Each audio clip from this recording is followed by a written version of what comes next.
नमस्कार दोस्तों, मैं उम्मीद करता हूं कि आप स्वस्थ होंगे और सुरक्षित होंगे। मैं विनय सिंह तेजस आईएएस एकेडमी के फाउंडर एंड डायरेक्टर आपका इस YouTube चैनल पर आपका स्वागत करता हूं और उम्मीद करता हूं कि आप अपने लक्ष्य के प्रति, अपने हेल्थ के प्रति सजग और अच्छे तरीके से अपने रूटीन के अनुसार काम कर रहे होंगे।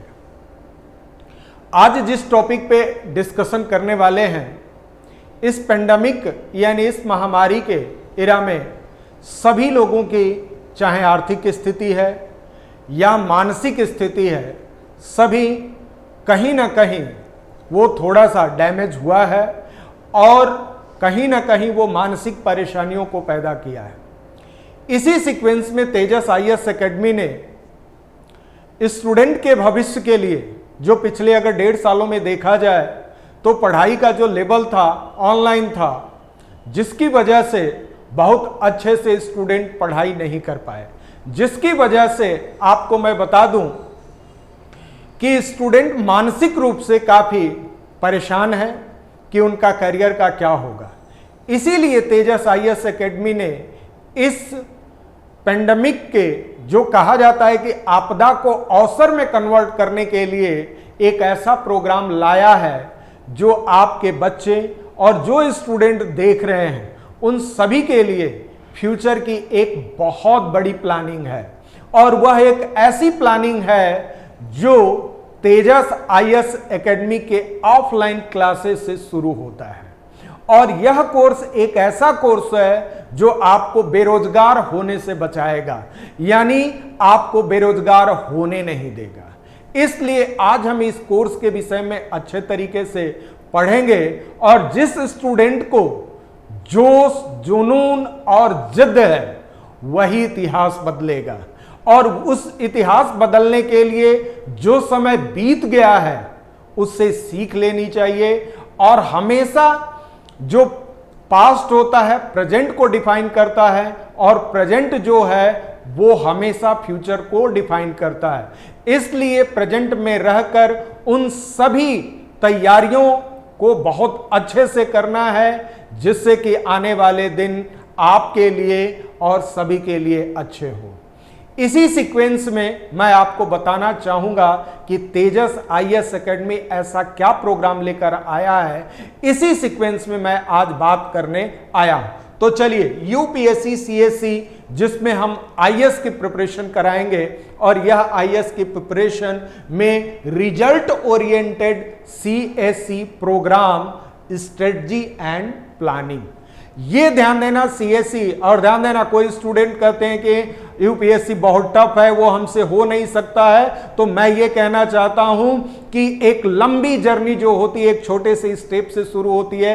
पहले इसके आप पॉइंट को भी तो देखो, आप पहले यूपीएससी के प्री, मेंस और इंटरव्यू के पैटर्न को तो देखो और एक बार खुद से डिसीजन लो, क्योंकि एक छोटी डिसीजन आपके इतिहास को बदलने वाली है। इसलिए मैं आपसे कहना चाहूंगा कि खुद पे विश्वास रखो। और यूपीएससी का यह डिमांड है कि जो स्टूडेंट खुद पर विश्वास करता है और कुछ कर गुजरने की तमन्ना रखता है, वही इस जहां में कुछ ऐसा काम करता है जो कि याद किया जाता है। उसी प्रकार से यूपीएससी भी है। यूपीएससी कमजोर दिल के स्टूडेंट जो होते हैं वो सोचते भी नहीं है, लेकिन जिसके पास जिगरा होता है वही यूपीएससी के विषय में सोचते भी हैं और क्रैक करते भी हैं और सिलेक्शन लेते भी हैं। इसलिए मैं आपसे कहना चाहूंगा कि यह वीडियो आपकी लाइफ बदलने वाली है, और यह बदलेगा तब जब खुद में और खुद से शुरुआत करोगे आप। इसलिए इस वीडियो को आप लाइक भी करेंगे, शेयर भी करेंगे,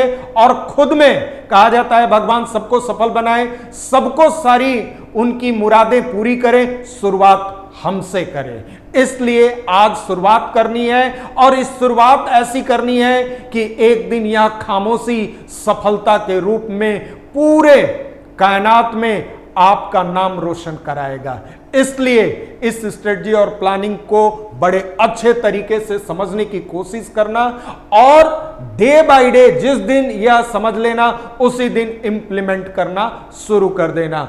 इसी सीक्वेंस में मैं विनय सिंह आपकी सफलता का एक श्रेय के रूप में और तेजस आईएएस एकेडमी की पूरी टीम की योर ड्रीम आवर डायरेक्शन के तहत हम काम करेंगे। चलिए, how to crack in 18 month, ये 18 महीने आपकी लाइफ का क्रूशियल टाइम है। और ध्यान देना, यह 18 महीने का जो टाइम है, 18 मंथ का जो टाइम है, वो आपकी लाइफ बदल देगा। 18 मंथ का प्रिपरेशन पूरी आजीवन आपको बदलने वाला है। इसलिए ध्यान देना कि इसको आप पूरी वीडियो देखें और करें। UPSC union public service commission, जिससे नाम से ही एक मन में ऐसी खुशी आती है कि सुन के भी जो चाहने वाले होते हैं, वो जो न चाहने वाले, उनकी उम्मीदें दुगनी हो जाती है कि काश हम भी एक बार ऐसा अवसर मिलता कि इसको परीक्षा देते और इसमें अपीयर होते और सिलेक्शन से रूबरू होते। चलिए ध्यान देना, result oriented planning and UPSC aspirant जो होते हैं उनके लिए बेसिकली किन किन बातों पे ध्यान रखना चाहिए और किन किन बातों से ध्यान रख के ही यह काम हो सकता है। तो सबसे पहले उनकी काउंसलिंग जरूरी होती है। काउंसलिंग का मतलब क्या होता है कि उसका मेन जिंदगी का ऑब्जेक्टिव क्या है और उसी ऑब्जेक्टिव को समझना और समझाने के बीच के जो वार्ताएं होती है उसी को काउंसलिंग कहते हैं। तो पहले यूपीएससी के स्टूडेंट के लिए जरूरी है काउंसलिंग। इसलिए जो पेरेंट्स देख रहे हैं या जो स्टूडेंट देख रहे हैं, लास्ट में इसमें नंबर दिया गया है, उस नंबर पे आप कांटेक्ट करके मेरे से काउंसलिंग आप करा सकते हैं। और एक अच्छी काउंसलिंग होनी चाहिए और काउंसलिंग आपको डेस्टिनेशन तक पहुंचाए, आपके सफलता तक पहुंचाए, आपके उस मंजिल तक पहुंचाए जहां से जिंदगी शुरू होती है। तो सबसे पहले आपको काउंसलिंग की आवश्यकता होगी। जैसे ही काउंसलिंग कर ले आपकी हो जाती है तो आप देखेंगे कि कोर्स ड्यूरेशन, ध्यान देना, कोर्स को फिनिश करने में यही यूपीएससी है कि लोग स्टूडेंट 10 इयर्स तक 20 इयर्स तक लगा देते हैं अपने लाइफ का, लेकिन ध्यान देना आपकी 18 मंथ में ही पूरी जिंदगी बदल जाएगी। इसलिए कोर्स ड्यूरेशन आपको समझना होगा। आपका जिससे आप जो तैयारी करना चाहते हैं उसके सिलेबस क्या होंगे, उस सिलेबस को भी आपको जानना होगा। फिर टीचर्स के विषय में जो आपके, ध्यान देना, हर व्यक्ति हनुमान बन सकता है लेकिन उसके लिए जामवंत चाहिए। हर व्यक्ति सिकंदर बन सकता है लेकिन उसके लिए चाणक्य चाहिए। तो मैं चाहता हूं कि आप अगर यूपीएससी को क्रैक करना है तो उसके लिए एक जामवंत रूपी चाणक्य और चाणक्य रूपी जामवंत आपको चाहिए। वो हमारे टीचर और हमारे द्वारा होगा जो आपको अपने गोल तक, अपने डेस्टिनेशन तक, अपने मंजिल तक, अपने उस लक्ष्य को प्राप्त करने के लिए हम उस दहलीज तक जाएंगे जहां से आपकी जिंदगी शुरू होती है। उसके बाद टीचिंग पैटर्न ध्यान देना, टीचर किसी भी चीज को अच्छा भी कर सकता है, टफ भी बना सकता है, इजी भी बना सकता है, लेकिन मेरा यह मानना होता है कि टीचर हमेशा किसी भी कॉम्प्लिकेटिव चीजों को, आपदा को अवसर में कन्वर्ट करता है और यही अवसर आपकी सफलता के लिए एक उत्प्रेरक और प्रेरक का काम करता है जो आपके अपने टारगेट को अचीव करने में सहायता प्रदान करता है। इसीलिए वेल डिफाइंड क्लासेज होने चाहिए। जो हमारे रूटीन होंगे वो किस तरीके से होंगे, class duration and class time table क्या होगा और किस तरीके से होगा, daily reading schedule in library और क्लासरूम में क्या होगा, कोर्स कंटेंट किस तरीके के होंगे, स्टूडेंट का इवैल्यूएशन करने के कौन कौन से मानक होंगे, स्टूडेंट बैकअप प्लान क्या होगा, क्योंकि स्टूडेंट के बैकअप प्लान, उनको यह सोचता है कि यूपीएससी बहुत टफ होता है, अगर एक बार सिलेक्शन नहीं हुआ तो हम क्या करेंगे। इसके लिए तेजस आईएएस एकेडमी आपके सिलेक्शन के लिए प्रतिबद्ध है और उसके लिए एक बैकअप प्लान भी तैयार करके रखता है सभी स्टूडेंट के लिए। उसके लिए feedback of the student and teacher, student के फीडबैक और टीचर के फीडबैक दोनों का ही हमारा समायोजन होता है जिससे मल्टी डायमेंशनल स्टूडेंट और टीचर का डेवलपमेंट हो सके और आने वाले दिनों में जितनी भी समस्याएं हैं उसका समाधान टीचर और स्टूडेंट मिलकर बहुत अच्छे तरीके से कर ले, ताकि यूपीएससी रूपी हमें यूपीएससी रूपी जो एक महाओशियन महासागर दिख रहा है उसको पार करने के लिए जज्बा और जुनून क्रिएट किया जा सके। इसीलिए आपको मैं बता दूं कि यह काउंसलिंग में एजुकेशनल बैकग्राउंड के रूप में आपको जानना पड़ेगा, उसके बाद इकोनॉमिक कंडीशंस क्या है, इंटरेस्ट, हॉबी, ये detail UPSC pattern, merit, backup plan और अदर्स। कहने का मतलब यही होता है कि आप यूपीएससी तभी क्रैक कर पाएंगे जब आपका खुद का इंटरेस्ट होगा, जब आपके अंदर वो डेडिकेशन होगा, आपके अंदर वो भूख होगी, तभी आप कर सकते हैं। चाहे टीचर कुछ भी कर रहा ले, लेकिन स्टूडेंट जब तक नहीं चाहेगा। और वैसे भी यूपीएससी जीवन जीने का वो तरीका होता है जो समाज के सभी मानकों को तय करने के साथ साथ समाज के उन मूल्यों को भी ध्यान में रखता है जो हमारे देश के लिए, हमारे प्रदेश के लिए, हमारे गांव के लिए, हमारे परिवार के लिए और खुद के लिए जरूरत होती है। इसलिए मैं आपसे यह कहना चाहूंगा कि यूपीएससी एक बार सोच के तो देखो, पूरी जहां बदल जाएगी। और यह बदलने के पीछे आपका एक छोटा सा डिसीजन होगा, एक छोटा सा निर्णय होगा जो पूरी कायनात को बदलने वाला है। इसीलिए आपकी काउंसलिंग करना बहुत जरूरी होता है, क्योंकि यूपीएससी एक भ्रामक दौर में गुजर रहा है। इसलिए स्टूडेंट को अगर उस भ्रामक से निकलना है तो पहले काउंसलिंग की आवश्यकता है, जो आपको करनी चाहिए, करानी चाहिए। और जो इसके विद्वान है, जो इसके विषय में अच्छी जानकारी रखता है, आप उसके विषय में आप उसी से काउंसलिंग करा सकते हैं।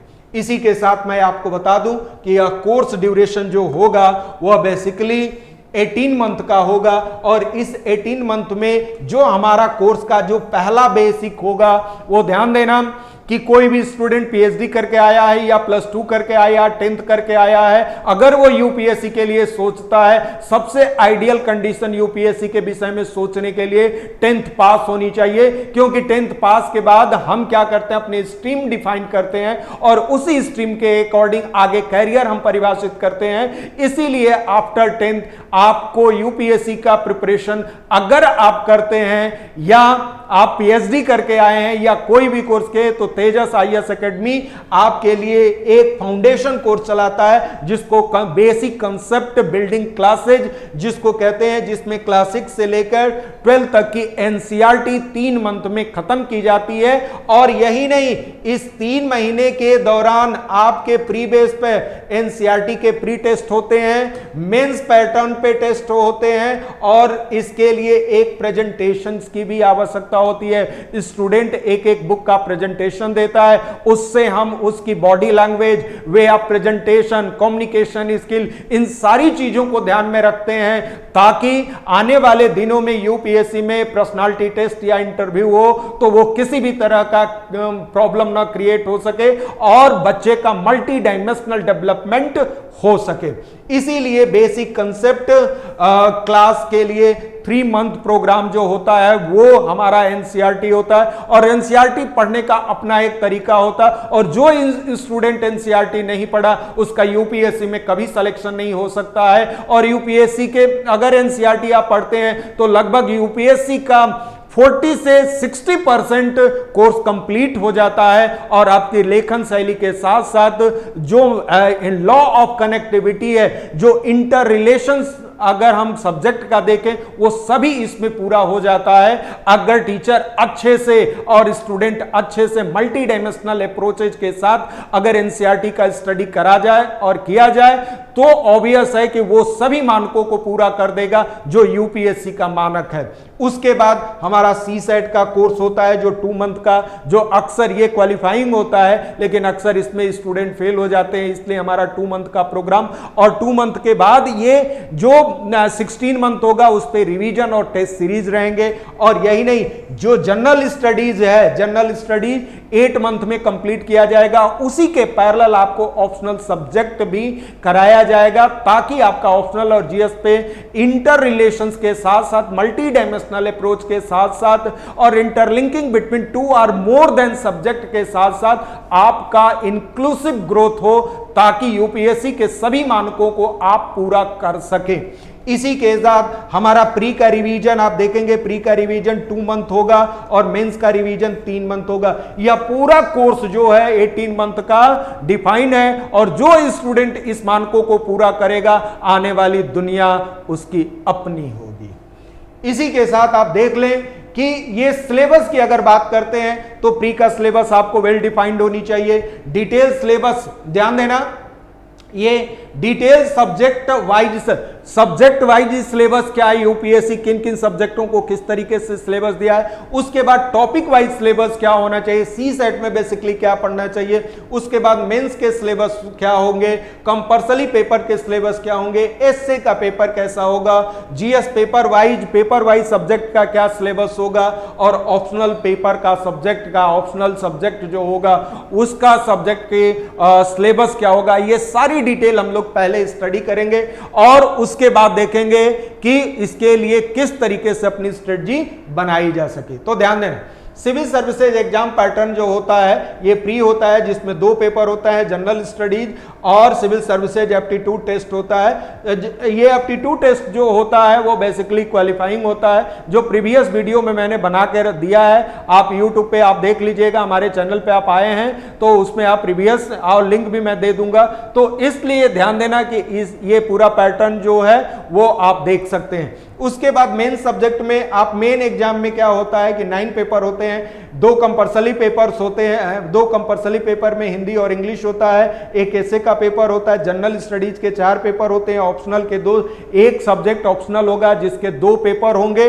और इस तरीके से आप देख सकते हैं कि सीएससी एग्जाम पैटर्न में सीएससी सब्जेक्ट वाइज सिलेबस क्या होगा, तो प्री मेंस का सिलेबस आप कंबाइंड स्टडी करना होता है, history, geography, Indian constitution, economics, basic science, technology, environment and ecology और करंट अफेयर, ये प्री और मेंस दोनों के सिलेबस में आते हैं। और ये सिलेबस जो होते हैं जो केवल आप देखेंगे कि केवल मेंस में आते हैं और ये मेंस में जनरल हिंदी, जनरल ये कंपल्सरी पेपर है, उसके बाद एसे, ये world history, social issue, governance, social justice, international relationship, agriculture, disaster management, internal security और एथिक्स एंड इंटीग्रिटी। तो ध्यान देना ये केवल मेंस का होता है। तो ये कॉमन सब्जेक्ट पहले पढ़ना चाहिए, उसके बाद आपको मेन सब्जेक्ट बाद में स्टडी करनी चाहिए, यानी प्री और मेंस की इंटीग्रेटेड स्टडी होनी चाहिए, न कि एक बार प्री और न कि एक बार मेंस। अब आप ध्यान देना कि कंट्रीब्यूशन ऑफ मार्क्स की अगर हम बात करते हैं तो कंट्रीब्यूशन ऑफ मार्क्स में देखोगे कि 49% की अगर हम बात करते हैं वो हमारा जनरल स्टडीज कवर करता है और 25% जो होता है, ये ध्यान देना, ये ऑप्शनल पेपर आपको क्या करता है, ये ऑप्शनल पेपर 50 मार्क्स का कंप्लीट करता है और इंटरव्यू आपका 275 मार्क्स है, ये आपका टोटल 14% होता है और 12% जो होता है आपको ऐसे। इसलिए स्ट्रेटजी में आपको ध्यान देना चाहिए कि जनरल, तो ये जो दोनों सेक्शंस आप देख रहे हो, यानी ऑप्शनल और जिस स्टूडेंट को फाइनल सिलेक्शन लेना है उसको ऑप्शनल और एसे को पैरेलली तैयार करना चाहिए और सबसे पहले यही तैयार करना चाहिए, जिससे क्या होगा कि आप अदर नंबर से अदर स्टूडेंट से काफी ज्यादा लीड ले सकते हैं और ये आपका अपना होगा, ऑप्शनल अपना होगा और एसे लिखने की। जनरल स्टडीज तो क्या होता है कि सबके लिए कॉमन होता है, इसलिए जरूरी होता है कि जो आपका डिफरेंस पैदा करेगा, जो डिफरेंस होगा मार्क्स बिटवीन 2 और मोर स्टूडेंट के बीच, वो ऑप्शनल सब्जेक्ट के लिए और ऐसे, इसलिए आपकी स्ट्रेटजी का मेजर पार्ट जो होना चाहिए वो आपका ऑप्शनल और ऐसे के लिए होना चाहिए। अब मैं आपको बता दूं कि टीचर, एक हिस्ट्री का जो टीचर होता है, ध्यान देना इसको, हिस्ट्री का जो टीचर होता है वो आप इस तरीके समझ सकते हैं, एंशिएंट हिस्ट्री, मेडिवल हिस्ट्री और मॉडर्न हिस्ट्री और art and culture and world history. ध्यान देना ये मेंस का टॉपिक होता है, आर्ट एंड कल्चर प्री और मॉडर्न हिस्ट्री का। लेकिन ध्यान देना एंशिएंट आप हिस्ट्री जानेंगे, अगर एंशिएंट और मेडिवल को आप इतना जान लें कि ताकि हमारी हिस्ट्री का न्यू मजबूत हो। बेसिकली आपको मॉडर्न, आर्ट एंड कल्चर और वर्ल्ड हिस्ट्री केवल मेंस में पढ़ना होता है, मॉडर्न हिस्ट्री और आर्ट हिस्ट्री केवल आपको ध्यान देना कि आपको पढ़ना होता है ये प्री और मेंस दोनों में। उसी तरीके से अगर हम ज्योग्राफी की बात करें तो फिजिकल ज्योग्राफी है, क्लाइमेटोलॉजी है, ओशनोग्राफी है, इकोनॉमी ज्योग्राफी है, ह्यूमन ज्योग्राफी, इंडियन ज्योग्राफी। और ज्योग्राफी एक ऐसा सब्जेक्ट है जो मल्टी सब्जेक्ट के साथ इसका कोरिलेशंस होते हैं। इसी के बाद इंडियन पॉलिटी में गवर्नेंस है, सोशल इशू, सोशल जस्टिस है, इंडियन कॉन्स्टिट्यूशन है, इंटरनेशनल रिलेशनशिप है। इसी के बाद जनरल साइंस के फिजिक्स एंड केमिस्ट्री, बायोलॉजी, वो अप्लाइड वे में आपको देखो इन्वायरमेंट एंड इकोलॉजी और टेक्नोलॉजी आपको स्टडी करना है। उसके बाद जो टीचिंग पैटर्न जो होगा, मीडियम जो हमारा क्या होगा, हिंदी या इंग्लिश। ध्यान देना कि हमारा मीडियम जो होगा हिंदी इंग्लिश। जिस तरीके से हम आपसे कम्युनिकेशन कर रहे हैं, हम आपसे वार्ता कर रहे हैं, वैसे ही आपके क्लास में होंगे, लेकिन लिखवाने के सेंस में एक बार हिंदी और एक बार इंग्लिश में टीचर्स बोल के लिखवा देते हैं, ताकि स्टूडेंट क्लास नोट्स जो है वो प्रॉपर अपने अपने लैंग्वेज में प्रीफर कर, अपने अपने लैंग्वेज में लिख सके और अपने अनुसार तैयार कर सके। उसी के बाद या तो सिनॉप्सिस प्रोवाइड कराई जाएगी या तो नोट्स प्रोवाइड कराया जाएगा, छोटे छोटे पार्ट में नोट्स प्रोवाइड कराए जाएंगे, या तो स्टडी मटेरियल प्रोवाइड कराई जाएगी और क्लास नोट्स जो होगा वो आपके लिए, या पीपीटी के थ्रू बहुत सारी चीजें आपको बताया जाएगा, या अदर्स जो भी मेथड्स होंगे। इतने मेथड्स के लिए हम लोग क्या, हमारी टीचिंग है। हमारी टीचिंग का मेजर कंसेप्ट बेस होता है कि आपके कंसेप्ट, और वैसे भी यूपीएससी कंसेप्ट बेस ही होता है। अगर कोई तथ्य को आप चाहेंगे कि रट के यूपीएससी कर लें तो आप कदापि नहीं कर सकते हैं। इसलिए सबसे पहले कंसेप्ट होता है, इसीलिए हमारा बेसिक कंसेप्ट बिल्डिंग क्लासिक से लेकर 12th तक के एनसीईआरटी रीड और पढ़ाई लिखाई सभी तरीके से। उसके बाद फैक्ट, कुछ क्वेश्चन जो होते हैं फैक्ट बेस्ड होते हैं, इसलिए फैक्ट पे भी आपको ध्यान रखना होता है। और multi dimensional approach with accuracy, ध्यान देना हमारा जो अप्रोच होगा वो multi dimensional approach with accuracy और within a time management, यानी विद इन टाइम होनी चाहिए। यानी टाइम मैनेजमेंट का तभी क्या होता है कि एक सर्टेन टाइम में अपना परफॉर्मेंस आप देंगे, तभी क्या होगा, तभी आप अच्छे से अपना रिजल्ट ओरिएंटेड आप रिजल्ट प्राप्त कर सकते हैं। इसी के साथ आप देख लें कि टीचिंग पैटर्न में सबसे पहले तो आपको हम बताएंगे कि सिलेबस क्या होती है। ये आप देख रहे हैं कि ये सिलेबस पहले आपको जाननी होगी। जैसे ही सिलेबस आप देख लें, बेसिक कंसेप्ट बिल्डिंग क्लासेज के लिए आपको क्लास 6 से लेकर, ध्यान देना, ये क्लास 6 to 12 तक की क्या करेंगे, हम एनसीईआरटी आपको पढ़ाएंगे। उसके बाद एक क्लास जब चलेगा तो एक क्लास नोट्स तैयार कराया जाएगा। उसके बाद आपको स्टडी मटेरियल जो होगा, स्टडी मटेरियल के रूप में आपको कुछ भी प्रिफर किया जा सकता है या स्टडी मटेरियल दिया जा सकता है और दिया जाएगा कि वो हिंदी और इंग्लिश दोनों में। उसके बाद आपको टेक्स्ट बुक के रूप में आपको पढ़ाए। तो एक ही चीज को आप ध्यान देना, आपको पहला जो होगा वो एनसीईआरटी, दूसरा क्लास नोट, तीसरा स्टडी मटेरियल और चौथे पेज पर आपको टेक्स्ट बुक होगा। और इस तरीके से आपके दिमाग के अंदर वो सारी शब्दकोश होते जाएंगे जो आपके एसे राइटिंग में, आंसर राइटिंग में बहुत ज्यादा योगदान। अब इसका प्रॉपर इवैल्यूएशन करने के लिए जो हमने पढ़ाया है उसके प्रीवियस ईयर के क्वेश्चंस पेपर आप देख सकते हैं। एमसीक्यू टाइप के जितने भी क्वेश्चंस होते हैं उसको आप सॉल्व करें, टेस्ट सीरीज से आप अपना खुद का इवैल्यूएट करें। इस तरीके से हमारा पैटर्न होगा और इसी पैटर्न पे हम लोग अपना काम करते हैं और बच्चों को रिजल्ट ओरिएंटेड प्रोग्राम प्रोवाइड कराते हैं। इसी के बाद देखते हैं कि वेल डिफाइंड हमारे क्लासेज होंगे और वह वेल डिफाइंड कैसे क्लास होंगे, वीकली शेड्यूल होगा कि इस वीक में हमारा क्या टारगेट होगा। उसके बाद मंथली शेड्यूल्ड हमारा डिफाइंड होगा, सब्जेक्ट वाइज हमारा शेड्यूल डिफाइंड होगा। After class per day self evaluation test SET provide कराया जाएगा जो कि प्री और मेंस दोनों पैटर्न पे होंगे। इसलिए हमारे पर डे का क्लास वेल डिफाइंड होता है। ये इस तरीके से हमारा क्लास होगा। अब क्लास ड्यूरेशन और क्लास टाइम टेबल क्या होगा, पर डे 3 सब्जेक्ट और 2 सब्जेक्ट, 2 या 3 सब्जेक्ट पैरेलली करते हैं। Each class duration minimum 1.5 hours का होता है, यानी 1.5 घंटे का होता है, 90 मिनट का होता है और मैक्सिमम 3 घंटे के हो सकते हैं। एक क्लास जो मैक्सिमम 3 घंटे के और मिनिमम 1.5 घंटे के हो सकते हैं। मंडे टू फ्राइडे हमारा क्लास रहेगा, सैटरडे को हमारा टेस्ट होगा जो मंडे टू फ्राइडे आपने पढ़ा है। पर class defined with the duration and day, सभी सब्जेक्ट का और सभी डे का एक वेल डिफाइंड क्लास रूटीन आपको मिलेगा जो आपके सफलता के लिए एक मेजर रोल प्ले करेगा।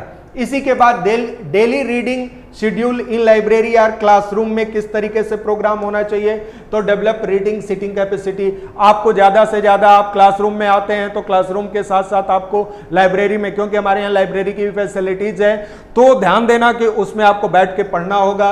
Regular minimum 3 hour sitting in library, 3 घंटे आपको सिटिंग करनी होगी लाइब्रेरी में। उसके बाद रेगुलर पेपर और मैगजीन रीडिंग प्रैक्टिस कि आपको द हिंदू कैसे पढ़ना है, योजना कैसे पढ़ना है, कुरुक्षेत्र कैसे पढ़ना है, पीआईबी पे न्यूज को अपडेट कैसे करना है, ये सारी डिटेल आपको बताई जाएगी। Regular question answer writing practice होगा जिसमें प्रीवियस ईयर के क्वेश्चंस को सॉल्व कराया जाएगा। Regular essay writing practice, regular essay writing practice का मतलब ये हो जाएगा कि आपको 30 डेज में, आप ध्यान देना 30 डेज में आपको मिनिमम 15 ऐसे आपको लिखना कंपल्सरी होता है। और यह लिखना तब से शुरू करेंगे जब आप कुछ चीजें एनसीईआरटी कंप्लीट हो जाता है, तब आपको छोटे छोटे ऐसे देकर प्रैक्टिस कराई जाती है। हर 2 दिन पे एक ऐसे आपको लिखना होता है।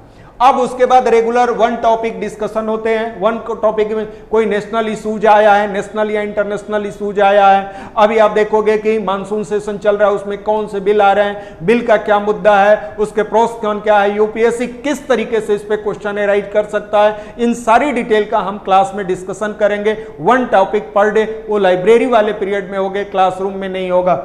तो इस तरीके क्लासरूम में ना होने के सब्जेक्ट जो डिफाइंड है वो पढ़ाए जाएंगे, लाइब्रेरी में आपको इस तरह के डिस्कशन या other activities according to contemporary issue, मतलब समकालीन परिस्थितियों के अनुसार जो इशू जाएंगे उस पर हम डिस्कशन करेंगे। और आपके मल्टी डायमेंशनल डेवलपमेंट के लिए और यूपीएससी के मानकों को तय करते हुए हम क्या करेंगे, उस per day by day improve करेंगे। अब हम देखते हैं कि स्टूडेंट इवैल्यूएशंस क्या होने चाहिए। स्टूडेंट के इवैल्यूएशन के प्रॉपर अलग अलग अपने मेथड्स होते हैं। तो प्री बेस्ड टेस्ट होता है, तो आपकी प्री की तैयारी, एनसीईआरटी की टेस्ट होगी, टॉपिक वाइज टेस्ट होती है, सब्जेक्ट वाइज टेस्ट होती है, उसके बाद फुल लेंथ टेस्ट होती है। Self evaluation test per day होता है, जो सब्जेक्ट आपको पढ़ाया जाएगा उसी सब्जेक्ट से, ध्यान देना प्री बेस पे भी होगा और मेंस बेस पे भी होगा। एनसीईआरटी के मेंस पैटर्न पे topic wise test, subject wise test और फुल लेंथ टेस्ट होगा। और ये ईच सब्जेक्ट पर डे आपको उसी दिन का या नेक्स्ट डे का या जो प्रीवियस डे होता है उससे नंबर ऑफ क्वेश्चन आपके प्री और मेंस दोनों पैटर्न पे आपके कराए जाते हैं। इसके लिए आपको ध्यान देना कि स्टूडेंट इवैल्यूएशन में प्री करंट अफेयर्स के लिए योजना, कुरुक्षेत्र, पीआईबी, विकास पीडिया या एडमिनिस्ट्रेटिव रिफॉर्म कमीशन के जो रिकमेंडेशंस होते हैं वो द हिंदू या अदर्स पेपर, ये जो last week of Saturday in month होता है कि मंथ के लास्ट वीक में सैटरडे जो होता है उसमें करंट अफेयर्स का प्री बेस पे टेस्ट होता है और ये मेंस बेस पे टेस्ट होता है। और ध्यान देना 30 डेज 15 ऐसे राइटिंग स्किल डेवलपमेंट प्रोग्राम के तहत पर डे आपको 3 से 5 क्वेश्चन कराया जाता है और उसी के सीक्वेंस में ये सारे सब्जेक्ट का प्री और मेंस पैरेलली चलता है। और फिर आफ्टर जो कोर्स फिनिश होता है तो रिवीजन में आपका प्री और मेंस दोनों पैटर्न पे कराए जाते हैं। और ध्यान देना एक यूपीएससी एस्पिरेंट से ये उम्मीद किया जाता है कि पर डे वो 2000 वर्ड लिखे। अगर जो स्टूडेंट पर डे अगर 2000 वर्ड लिख रहा है तो आने वाले दिनों में उसको सिलेक्शन से कोई रोक नहीं सकता है। लेकिन ध्यान देना कि 2000 शब्द लिख रहा है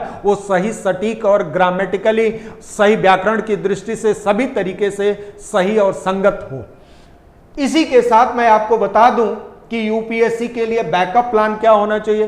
तो ध्यान देना यूपीएससी इज ए ओशियन और अदर जो होगा, और सारी नदियां क्या होती हैं कि ओशियन में जाके गिरती हैं। इसीलिए और नदियां क्या हैं तो कोई एमपीपीएससी है, सीजीपीएससी हो सकता है, यूपीपीएससी हो सकता है, बिहार पीएससी हो सकता है, बैंक हो सकता है, रेलवे हो सकता है, सीएपीएफ हो सकता है, मेट्रो हो सकता है, एमपी व्यापम एलआईसी हो सकता है, आरबीआई हो सकता है, एसएससी हो सकता है, यूपी ट्रिपल एससी हो सकता है, सीजी व्यापम हो सकता है, रेलवे हो सकता है। यानी ये छोटी छोटी नदियां जो है महासागरों में गिरेंगी। तो एक बार जब यूपीएससी का प्रिपरेशन कर लेते हैं तो आपको पढ़ने का तरीका, किसी चीज को एनालिसिस करने का तरीका, सोचने का तरीका, और फैक्ट को याद रखने का तरीका, लिखने का तरीका, सभी चीजें मल्टी डायमेंशनल डेवलपमेंट आपका हो जाता है। जहां आप हाथ रखेंगे वो आपका अपना होगा, अर्थात जिस कॉम्पिटेटिव एग्जाम में आप फॉर्म भरेंगे उसी में आपका सिलेक्शन होगा। लेकिन तेजस आईएएस एकेडमी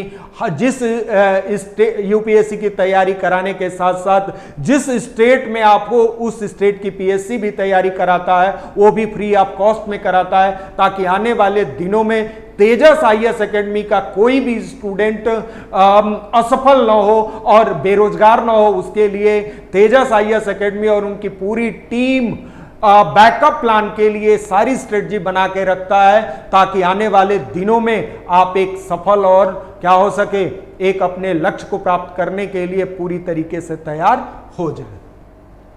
इसके लिए feedback of the student teaching pattern जो होगा, स्टूडेंट मंथली फीडबैक होगा, जो टेस्ट बेसिस पे टीचर का वीकली फीडबैक होगा, जो स्टूडेंट फीडबैक कोर्स कंटेंट और टाइम के अकॉर्डिंग किया जाएगा। व्हाट्सएप एक ग्रुप टीचर्स का बनाया जाएगा और उसके बाद व्हाट्सएप ग्रुप एक स्टूडेंट के लिए बनाया जाएगा, जो पर डे उन पे क्वेश्चंस देना या अदर एक्टिविटीज कराने में सहायता होगा।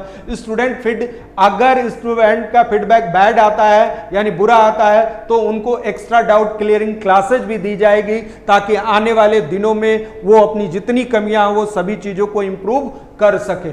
इसी के साथ जो हमारा प्री और मेंस का कोर्स प्लान जो कॉमन सब्जेक्ट है, जैसे history 190 hour, geography 280 hour, science और साइंस के लिए 180 आवर्स, इस तरीके से सी सेट का जो प्रोग्राम है वो आप देख सकते हैं, ये भी लगभग 210 आवर्स का है। उसके बाद CSC main exam world history 30 व सोशल इशू 30 आवर। आप देखोगे कि ये सोशल इशू आपके governance 15 hour, social justice 15 hour, international relation 60 hours, agriculture 60 hours, disaster management 30, internal 30 और इथिक्स एंड इंटीग्रिटी, ध्यान देना ethics and integrity 90 hours, essay 20 hours, general Hindi के लिए 45 आवर्स, जनरल हिंदी के लिए इंग्लिश के लिए 45 आवर्स। यानी आप अगर देख सकते हैं तो हमारा प्री मेंस का जो प्रोग्राम होगा वो 680 आवर्स का प्रोग्राम होगा, ध्यान देना वो 680 आवर्स का प्रोग्राम होगा। उसके बाद सी सेट 210 आवर्स का प्रोग्राम होगा और केवल मेंस का जो सब्जेक्ट है वो 400, यानी टोटल आपको 1510 आवर्स का केवल जनरल स्टडीज का और सी सेट का और हिंदी इंग्लिश कंपल्सरी एसए का पेपर आपको प्रोवाइड कराने में तेजस आईएएस एकेडमी, इतना ध्यान देना, ये इतना मैक्सिमम आवर्स आपको दिया जाएगा। इससे कम भी हो, इससे कम ही होगा, इससे ज्यादा नहीं होगा। और इतने में आप अपने डेस्टिनेशन को, अपने गोल को, अपने टारगेट को, अपने लक्ष्य को प्राप्त कर सकते हैं।